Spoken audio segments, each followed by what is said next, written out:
right, so welcome to the Town of Wenham Board of Selectmen meeting for Tuesday, January 19th at 6:30 p.m. We have a quorum with Mr. John Clemency and Gary Cheeseman in attendance. Later on, we will also have the Housing Authority join us, and we'll make another roll call vote for that board as well. Tonight, I'm going to change the schedule just slightly. I have one announcement first, and then we'll go into new business item D and G to address the Town Government Study Committee. And then we'll follow on with further comments as scheduled with the as published at the 6:31 item. All right. Well, thank you everybody for attending tonight. And I'd like to make a special thank you to Mr. Jack Wilhelm for his many years of service to the town of Wenham and for the financial expertise and leadership he has provided to this community, especially on the Board of Selectmen, to which he has been elected starting in 2013. Prior to that, Jack was elected to the Board of Assessors and served there from 2001 to 2006 and served on the Finance Committee from 2009 to 2012. He has also served on other committees over the years, including the Audit Committee, the Veterans Committee, and the Long Meadow Study Committee. I would hope others in the community would aspire to the high level of service Jack has shown. Tonight, I announced Mr. Wilhelm's resignation from the Board of Selectmen earlier today. That is effective and complete. Thank you, Jack, for the many years of service. All right, if we could take a look at item D on the new business, the Town Government Study Committee, we had passed one charge, but would like to change that just a bit as looking at the constitution of the committee. There's a lot of work to be done there. And so we're proposing tonight to have all appointed to the committee, but be designated to each of the three current questions. We have the 3 to 5 selectmen question. We have the merger of DPW and water question, and the possible consolidation of social services committee. So I will ask first, I'll make the motion that the Board of Selectmen vote to approve the proposed amendments to the Town Government Study Committee charge. Do I hear a second? I will second your motion, Mr. Chairman. Is there any comments, John? No, I think that's the extent of the interest of that group at this point. All right, then I'll take the roll call vote, and all in favor of the approved amendment. John? Aye. Gary, aye, and that passes. Next up, if we can, so we have 10 people that have graciously volunteered to join the Town Government Study Committee and assist us with these questions. Some of these questions obviously would benefit from a particular expertise. And so as the next motion, I'll move that Michael Lucy be appointed as co-chairman, along with Ernest Ashley and Albert Dodge, to be the chairman respectively of the 305 selectmen, DPW water merge, and social service consolidation teams within the Town Government Study Committee for a term through December 31st, 2021. So do I hear a second? I would second that motion. I think that's an excellent decision. All right, so we'll have 3 questions, each headed by one of these 3 volunteer co-chairmen. So a roll call vote. John? Aye. Gary, aye, and that motion passes. So we still have 7 other volunteers, and among those are Richard Quinn, who I believe is already on the Council on Aging Board and has volunteered in that area quite extensively. So tonight I would move that the Board of Selectmen appoint Richard E. Quinn to the Social Services team within the Town Government Study Committee for a term through December 31st, 2021. Do I hear a second? I will second that motion, and thank you very much, Mr. Quinn. All right, so a roll call vote. John? Aye. Gary, aye, and that motion passes. All right, so in this area, we have one more motion that leaves us with 6 volunteers. And I move that the Board of Selectmen appoint Dave Anderson, Diane Bucco, Harriet Davis, Deidre Perotti, Roger Smurridge, and Patrick Waddell to the 3 or 5 selectman team within the Town Government Study Committee for a term through December 31st, 2021. Do I hear a second? I would second that motion, sir. All right, and roll call vote. John? Aye. Gary, aye. And that motion passes. So that will leave us with vacancies. Some of these folks on the 3 to 5 may want to roll over, but we're looking to probably start the other 2 questions up later this spring, given that the current workload is pretty heavy. And the second question will be headed by Ernest Ashley, and he'll be looking at the water DPW merge.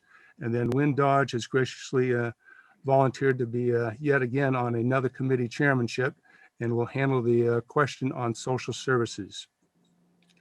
Very well. At this point, I'll return to the irregular schedule. And next up is chairman comments on Selectman Clemency's board status. Okay. All right, so I'll read this so it's accurate, and we'll go into the record.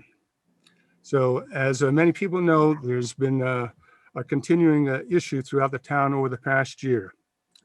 In response to Mr. Clemency's act of October 2019, after an investigation by an outside agency, the Board of Selectmen heard from the complainant as detailed in the minutes of the Board of Selectmen executive session of 19 November 2019.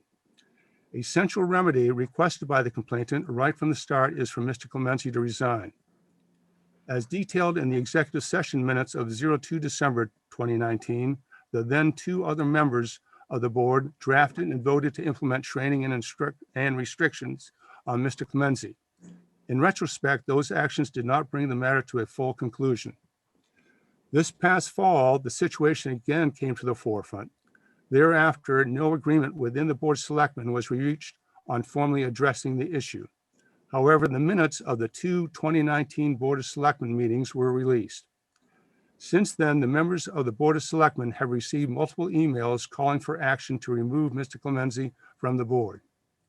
As stated before, the Board of Selectmen has no authority to remove anyone from any elected office.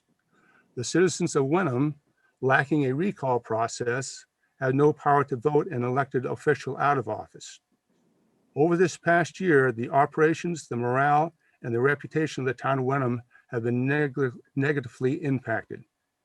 A second accusation against Mr. Clemency was made at the 09 January Joint Finance Committee Board of Selectmen meeting.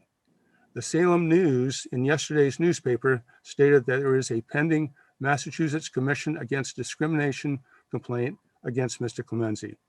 Last week and updated today, petitions calling for a resignation, now including over 300 names, I believe, have been received by the Board of Selectmen. It is totally clear that the community has come together to make its position known. Once again, right now, while you're there at Town Hall, after all your years of service to the town of Wenham, you can make the right decision and submit your written resignation. John, I call upon you, just as the citizens of Wenham have, to act now and resign. The chair recognizes Mr. Clemency if he wishes to speak. Thank you, Mr. Chair. Okay. I am going to read a statement. So please bear with me because this is a very difficult document to follow through on.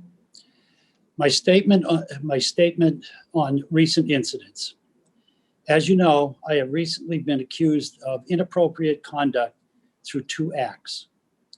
Let me address the accusations in turn.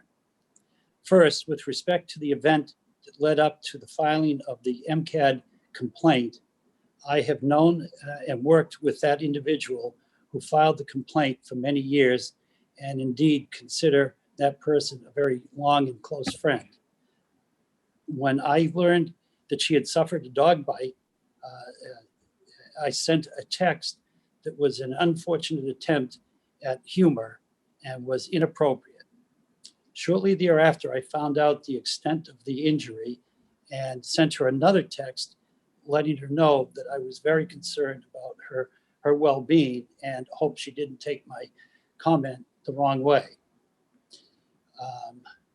While my initial text was in poor taste, no way was it ever intended to cause harm, and for that, I am very, very sorry.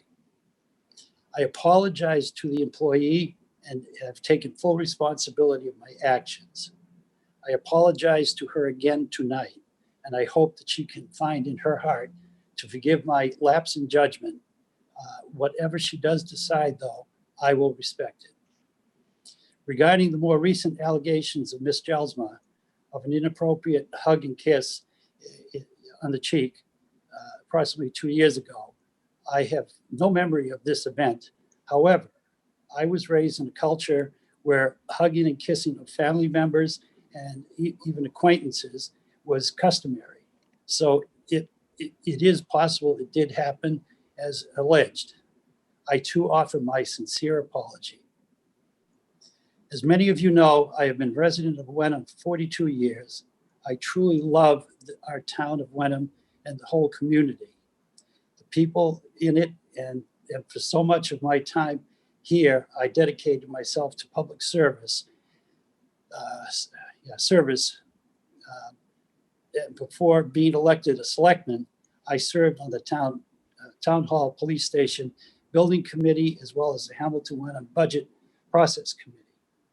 I have also been a member of the board of directors for the Regional Veterans Office and advisor to our wonderful Troop 28 as an Eagle Scout advisor. Through these endeavors, I have kept the best interests of our citizens and as my priority. In order to allow these women and the community of Wenham to move forward, I have decided to resign from my position as a selectman effective immediately. In order to support the town during this abrupt transition, I will make myself available to support any critical work that needs to be done, including COVID-19 crisis issues, iron rail issues, and the dozens of other programs and projects that I have been involved with. It has been my great honor to serve this community, and I thank you very much for the opportunity to support you all and given me and the opportunity you have given me over the years. I especially want to say thank you to some special people, Jack Wilhelm and Mary and his wife, MJ, for the respect and the work they have offered to the town. As you said, Mr. Chairman, Stephen Kavanaugh and his wife, Natalie, and the whole fire department and ambulance service. They have been fabulous people to work with.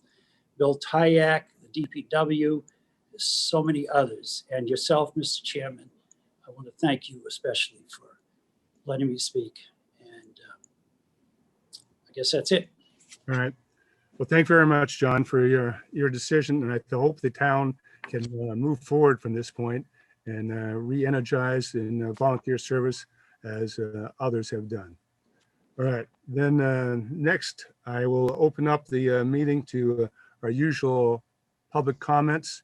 So we have 5 up to 2-minute periods available. And I think Jackie has that in order. Do we have anybody that wishes to speak? Jackie? So if we want to just give it a minute, if there's anyone that would like to be recognized for public input, please put an X and then your name in the chat box, and then we will recognize you. So if there's anyone that's interested in public input at this time, otherwise we'll call it in a minute. Just giving people a moment to type.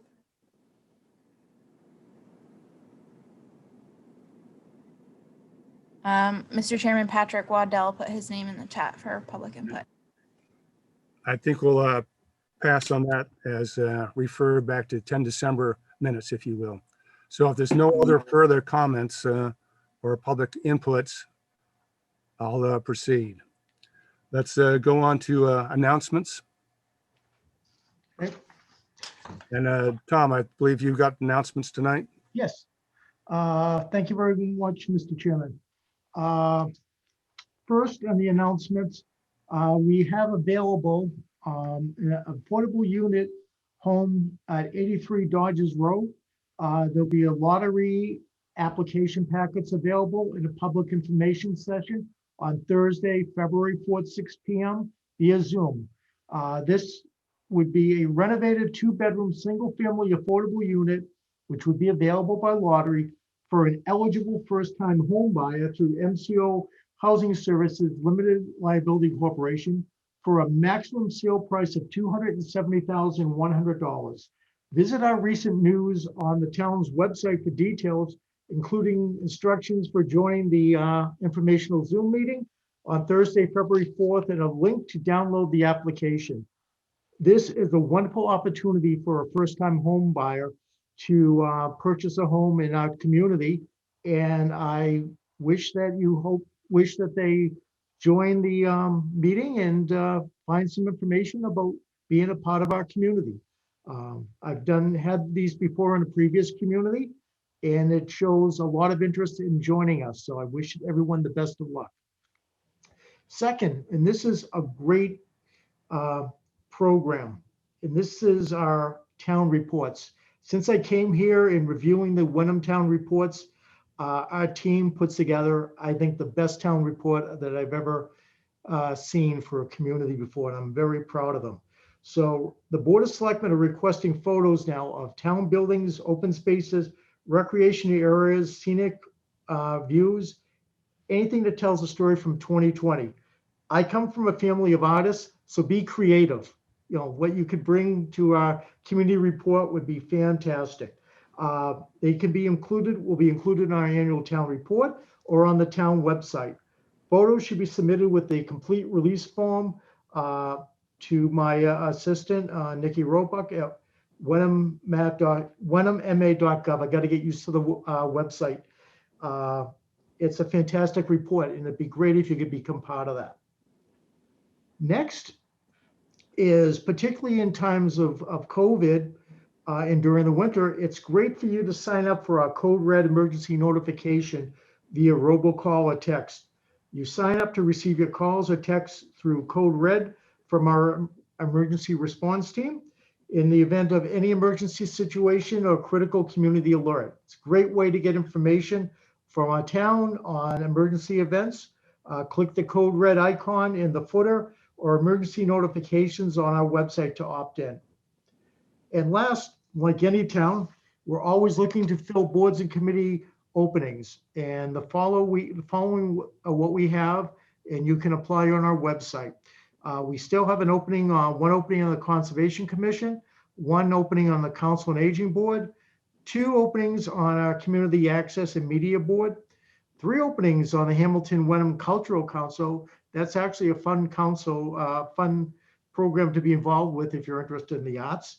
An opening on the Iron Rail Commission, 2 openings in Open Space and Recreation Committee. It's always one of my favorite committees. And 3 associate members on the Zoning Board of Appeals. Please step up and make a difference for our community. So thank you on the announcements, but I'd like to make a 5th one. I would like to thank the 2 select board members, Jack Wilhelm and John Clemency, for their years of service to the community. I've had the pleasure of working with them for the past 6 weeks, and I knew that they've been dedicated to the community, and I wish them the best going forward in the future. And it's a lot of work. Select board members put a lot of work. Sometimes they don't get credit for it, but I do want to thank them going forward. Thank you. Thank you, Tom. And I believe you have, as we started off at the last meeting, a guest department head to give the public and the Board of Selectmen a little update on what's going on. Certainly, we have the chief from the fire department will give a department update on how our fire department's doing, what updates, what new items are going forward, and we'll be continuing this process going forward. So I want to thank him, and Chief Kavanaugh, all yours. Thank you. Welcome, everyone. The Wenham Fire Department is currently closed to the public due to the rising cases of COVID-19 in town and across the region. Staff is in the building, but only firefighters are allowed access. There is a phone located on the outside of the building that can be used if an emergency arises. The residents can call and make an appointment for final inspections for new construction and sale and transfer inspections. This past month, the department has responded to several fire alarms, medicals, and motor vehicle accidents. The department responded to many medicals, with approximately 25 of those calls being COVID-19 related. The department also responded to 2 motor vehicle accidents that caused extensive damage to 2 different guardrail systems, one on Grapevine Road and the other on Walnut. The one on Grapevine, the vehicle actually ended up in the brook. As most people are aware, the burning season is upon us. The department is not processing walk-in burn permits due to COVID-19. Any resident wishing to obtain a burn permit can go online at wenhamfd.org and follow the steps. The site will give you all the regulations and items needed to burn. The residents must remember to call in that you are burning each day to activate your permit. And that number is 978-468-5510. Any questions regarding burning, please call the firehouse. Someone will answer your question. With the new build of the fire truck, the Selectmen Company had slowed production slightly due to COVID-19, but has assured us that delivery of the new pumper truck will still be in the July timeframe, 2021. And I will certainly keep you advised of any status changes about the pumper. Again, with everything going on with COVID-19, firefighter safety continues to be my #1 priority during this pandemic. With such a small department, we can't afford to have COVID-19 go through our department. I'm proud of all the firefighters for being so vigilant and wearing the personal protective equipment provided to them, and for taking the extra time after each medical call to do a deep cleaning on the entire inside and out of the ambulance. This cleaning can take up to an hour to complete. The firehouse and vehicles are sanitized each day using a fogging machine, once in the morning and once in the afternoon. All handles and doorknobs are wiped down with Clorox wipes each day. The firefighters take this very seriously.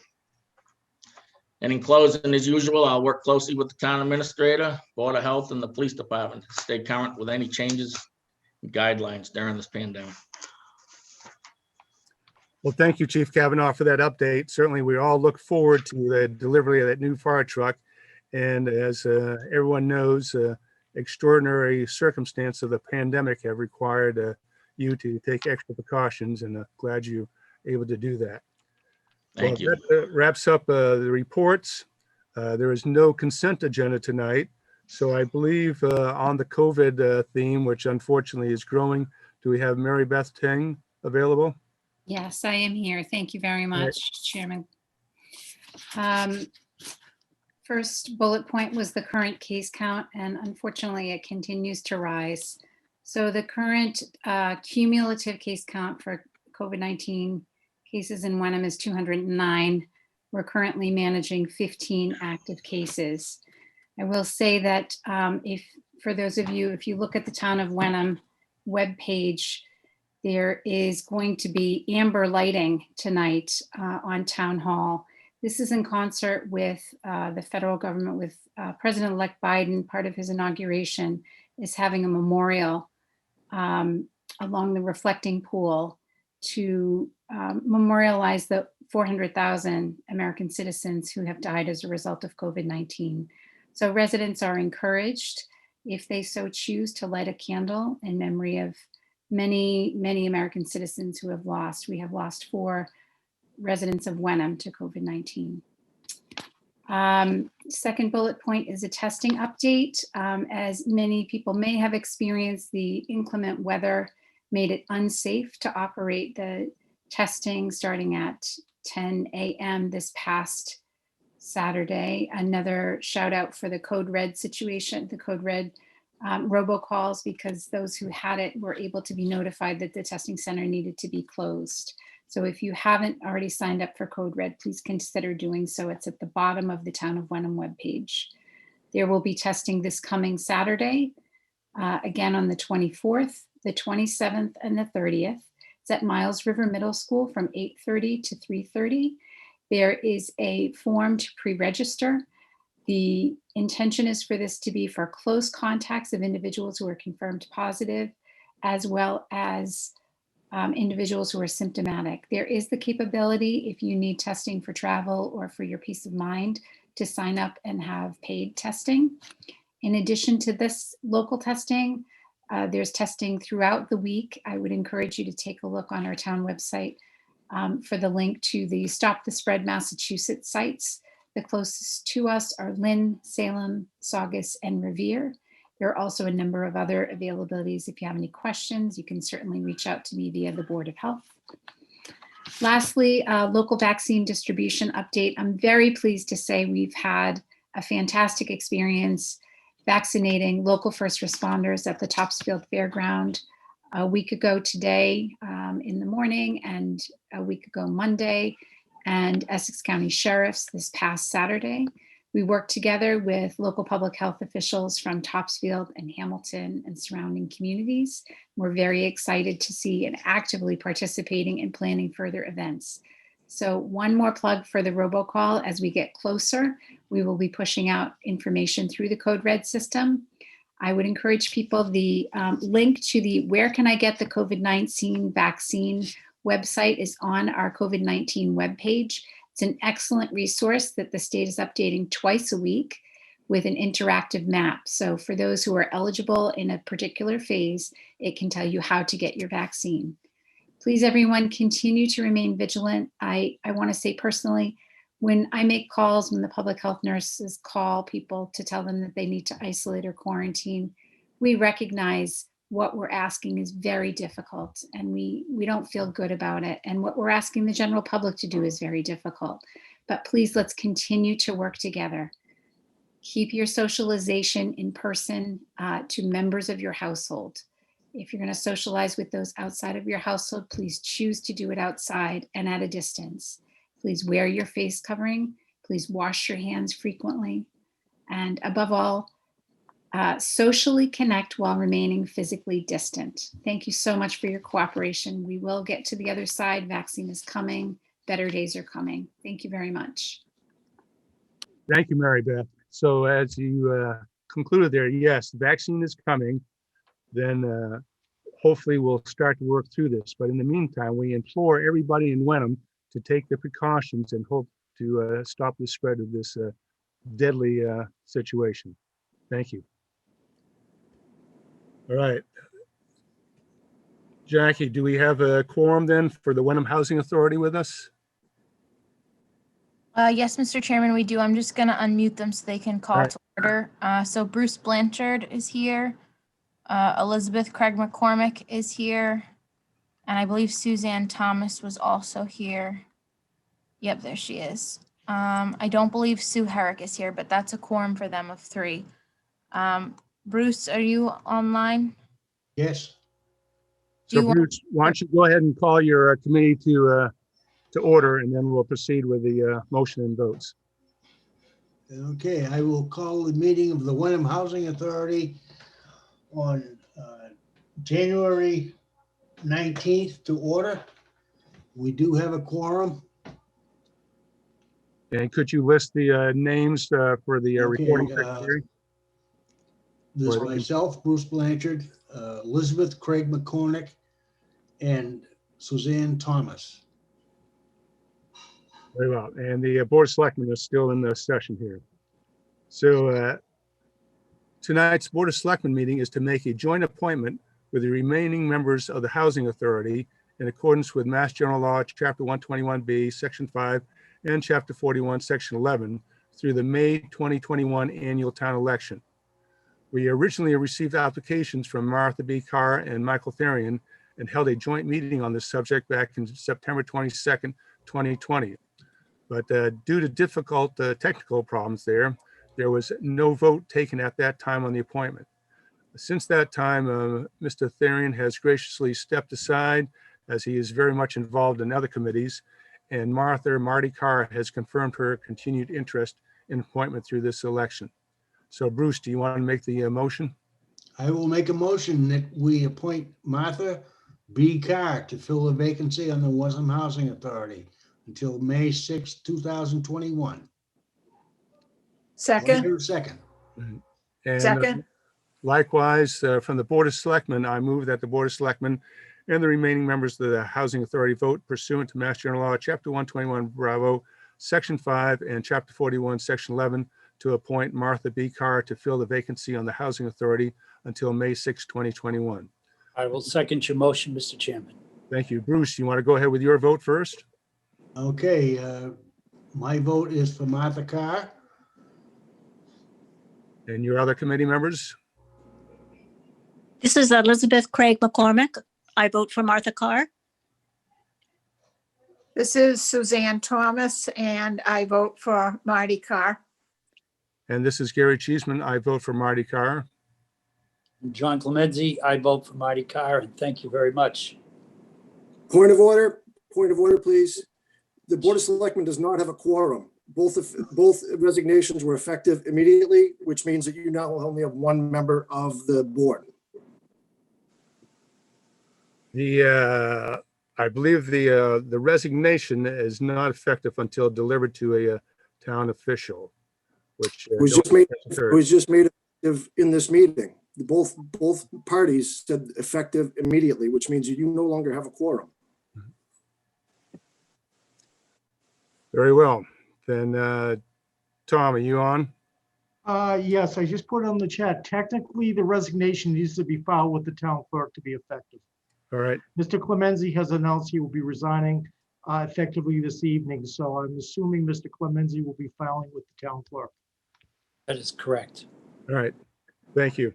And thank you, Patrick, for that point of order. We'll double check on that to make sure this appointment goes through. All right. So that being the case, we saw 5 votes, and Marty Carr, welcome to the Wenham Housing Authority. All right. We're just stepping through a couple of slides here.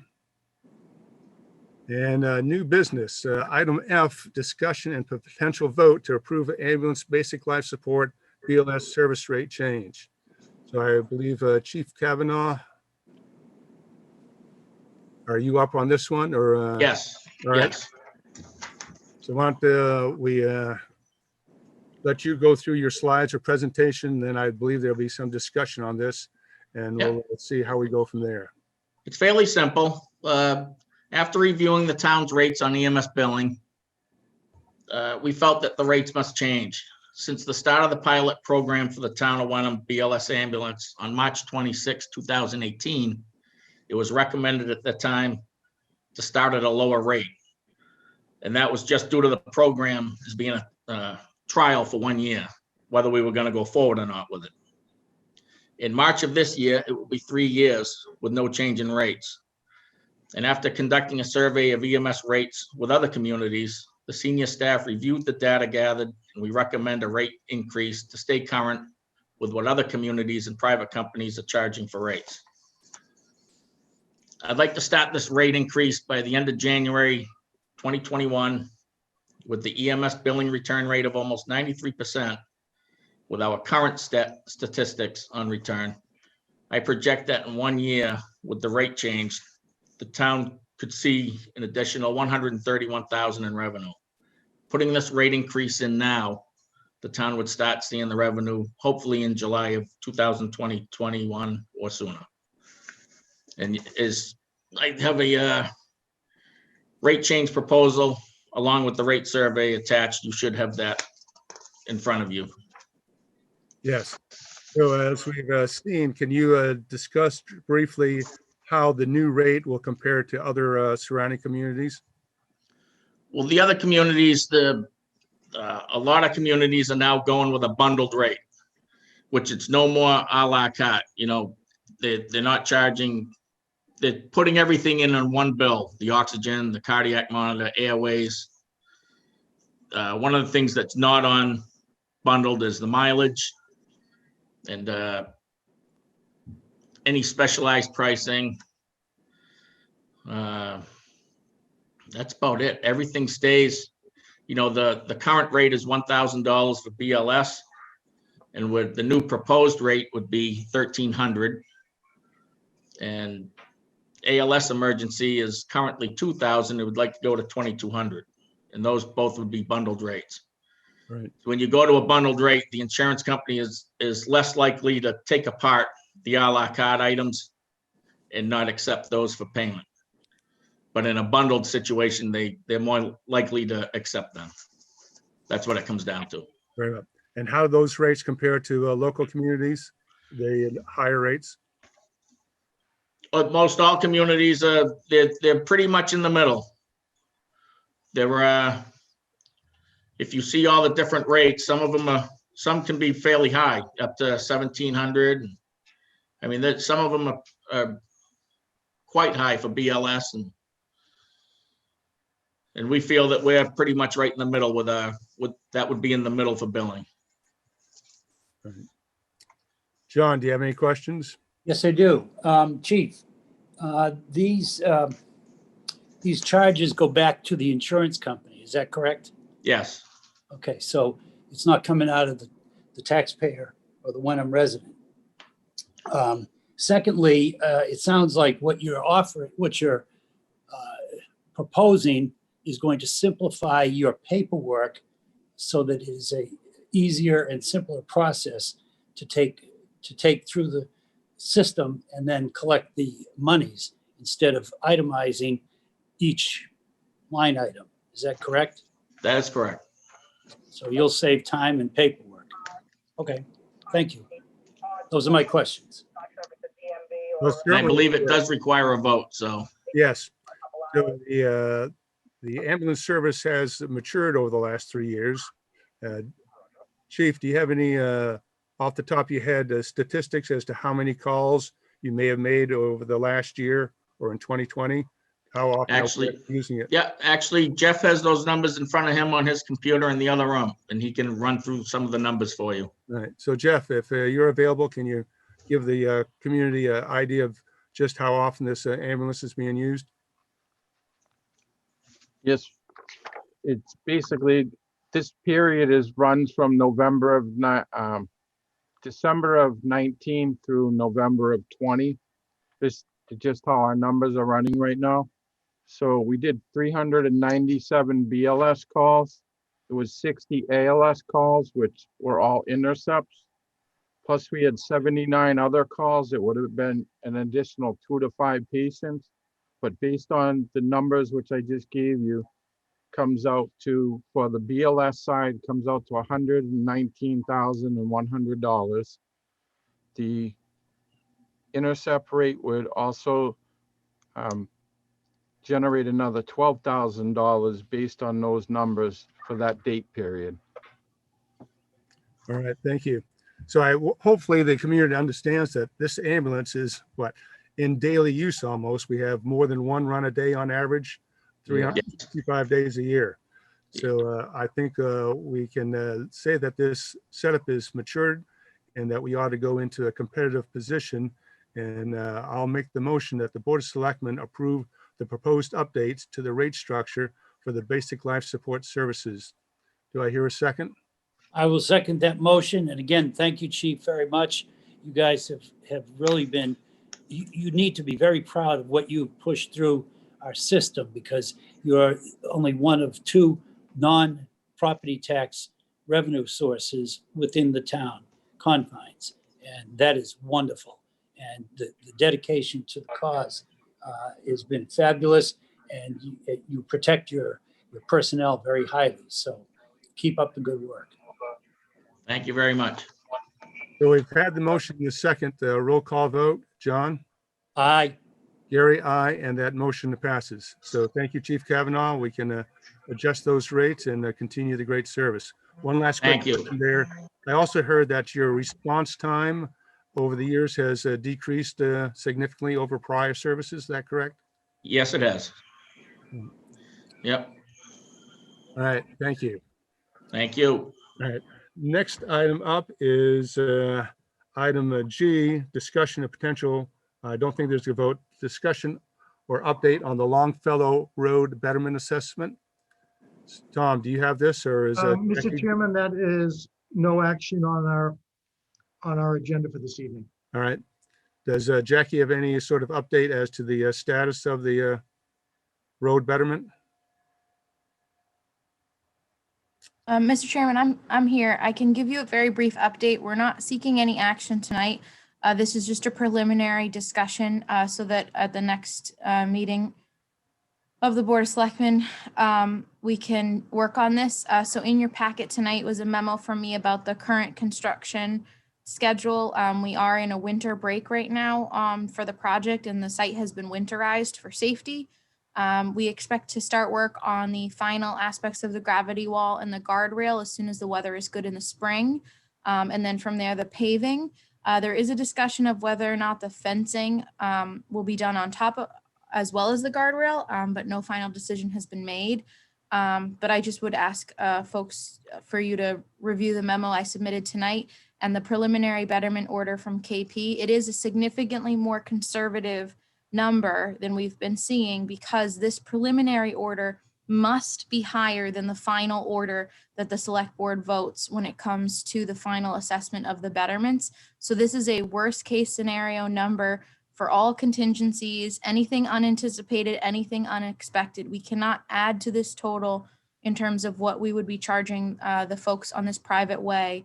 So this is a very conservative number. It's much bigger than anything we've discussed before, and that is by recommendation of KP Law and by design that it is much more conservative. So I'm happy to answer any questions regarding what's in the packet.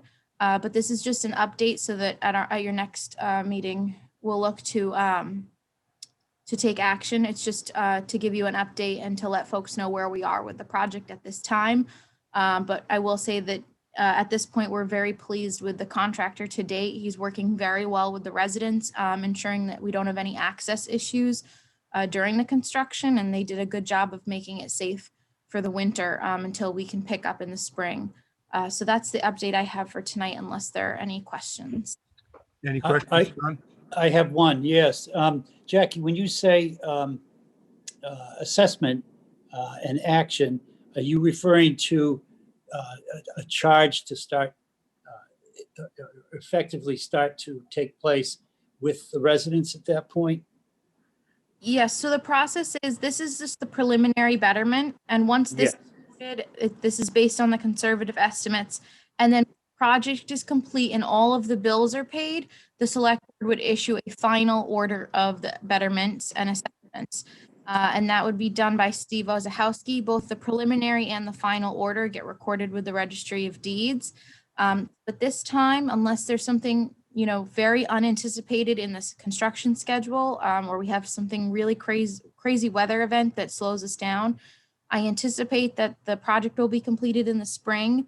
The final order will be voted on sometime in the summer or early fall. And that will give our Board of Assessors and Assessor's Office and our Finance Office plenty of time to set up all the betterments so that they will be included in the calendar year 2022 Q1 tax bills. Got it. That So was a that's when good folks will start explanation. paying. Thank you. Of So, course. Jackie, obviously up to speed on all the technical issues, and I attended the, Jackie's been holding meetings with the neighborhood there that I think are progressing quite well, and we'll keep everybody up to date on this one. So after the construction is done, I think people ought to drive by and see that this was a major project. Thank you. I definitely all. will do that. Yep. All right, item H, fiscal year 2022 budget update. Tom, who's leading us on this? I'll lead off on that. All right. We did have our all Saturday budget meeting with presentations of all departments to the the select board, to the finance committee. And now the finance committee is going to be starting to break off into weekly meetings. First meeting we'll be all participating in. Sure, Jackie, Jamie, myself, along with the finance committee will be tomorrow evening. And you can watch and participate as a virtual meeting via Zoom on our website, 6:30 tomorrow night. And some of the items that we'll be discussing is an Iron Rail update, CARES Act update, generally the budget update, which is probably going to be with them almost every week. The Finance Committee will be starting scheduling the department liaisons. So Chief Kavanaugh will get his liaison, and Chief Perkins and all the other individual department heads will be getting their liaisons. They will also be appointing their Finance Advisory Committee Capital Subcommittee. I love Capital Committee, and I'm looking forward to working with each of our departments on their capital budgets going before the Finance Committee. As far as the state goes and how our interaction with the state budget, the update on that is hearing that it's going to be a more normal state budget process than last year, and that the governor should be filing his budget on January 27th, which is the normal date, and we'll be receiving at that point the governor's local aid and assessment numbers. I will put together a presentation regarding that for all boards and committees, and working with our finance departments on what we're expected, at least for the base from the governor's office. In May or June, the governor will be releasing the state's capital budget, and we'll see if there's anything in the capital budget at that point, if there's anything there that would affect our community. Highly doubtful, but I don't know if there's going to be anything in there, any further funding for Route 1A in that or not, but we really don't have that many state projects or state developments in our community.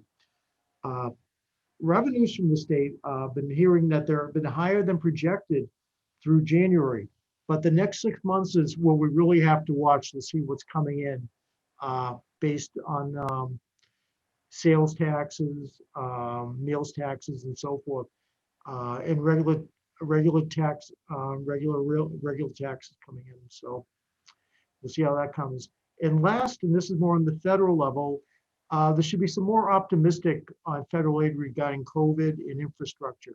Whether the infrastructure money comes down toward Wenham or not, there's optimistic that there'll be more coming through in the next fiscal year. Thank you, Tom, for that update. Any questions on that, John? Not on that, but I do have a question for the town administrator. Yes, sir. Mr. Younger, it's been a long time, unless memory lapses me, that the board has heard any updates on the Route 1A road project. And the reason I'm asking that is not only for the fact of community input that was supposed to be happening, meetings to happen to bring, abutters and so forth to the table, but also there was a part of the project that I pushed very hard at one of our prior meetings to get back on the table, and that is they put down a skim coat and line it out so that we know what it's going to look like before it's actually done. So if there's any type of an update the board could have, I think that would be very, very appropriate. That'll be fine. We'll put together an update. I'll start working on that in the next few days with our team, and we'll have something presented for the board. Thank you. And one note from the Saturday meeting that Chairman Jim Purdy is working not only the budget, but I think we're moving forward to address long-term planning as well in the budget year. So we got some capital needs, and we'll look at long-term as well. So thank you, Tom, for that update. All right. Discussion and potential vote to approve affordable unit refinance request. And I see that has been rescheduled to a future meeting. So we'll pass on that one. And that brings us down to other matters that may not have been anticipated by the chair. Discussion only. All right. John, do you have any last comments? Just my own update on the Iron Rail revenue issue. I know that Lou has been very active with each one of the tenants, particularly the larger ones. They're all expected to provide a business plan for updating and repayment of back debts. I personally spoke with three of the biggest ones myself as well, and got a very positive vibe from each one of them, not only wanting to be there, continue to be there, but to take care of their back debts. But it's just not going to be quick and easy. because they can only run at a certain percentage of their business option because the governor has limited them to, I think it's 25 or 30% capacity. So there's a lot of positive there, and I can't thank Lou Randazzo enough for the devotion he has put into that property and the Iron Rail Commission. Thank you. So certainly, yes, thanks to the Iron Rail Commission, a very difficult time for the commission and for the tenants out there, but I think the town is working fairly well, and in the future we'll get that revenue stream back online. Yes. Mr. Chairman, Yes, Mr. Chairman, it's Jim Purdy. yes, May I be allowed to ask a quick question? sure. Do we know if the tenants have applied for the new COVID relief dollars, their submission of the grants? I think we're due on the 15th. Your answer is yes. They definitely have. I spoke with Lisa Kane myself. I spoke with Rich Healy as well, and one other one. They all have been applying, and Lisa has applied for the largest amount she possibly can and has earmarked it specifically to go to rent. Thank you. I appreciate the efforts that they've made on that. We hope that they're successful. You bet. They Yes. will be. So I think that wraps up tonight's meeting. Anticipate going forward that Mr. Comenzi will be submitting the resignation tomorrow morning to the town clerk. I do want to thank most Jack and John for the long years of service on many committees and many efforts to the town up to this date. Going forward, I expect there's some questions out there, and I'll simply state that Tom Younger has already been in a conversation with the town council as to how we proceed as far as elections and town meeting going forward with the smaller sized Board of Selectmen. If that's it, then I will hear a motion to adjourn. So moved, Mr. Chairman. And I will second that. Any further questions? If not, we'll take the roll call vote. John, aye. Gary, aye. And I declare the 19 January, 2021 meeting closed. Don't want to stick with 2020 anymore. Yeah, we've had enough for that year. Yes. All right. Thank you so Thank much, you, Mr. everybody. Chair. And thank you for the public for all your inputs on the various subjects tonight. All right.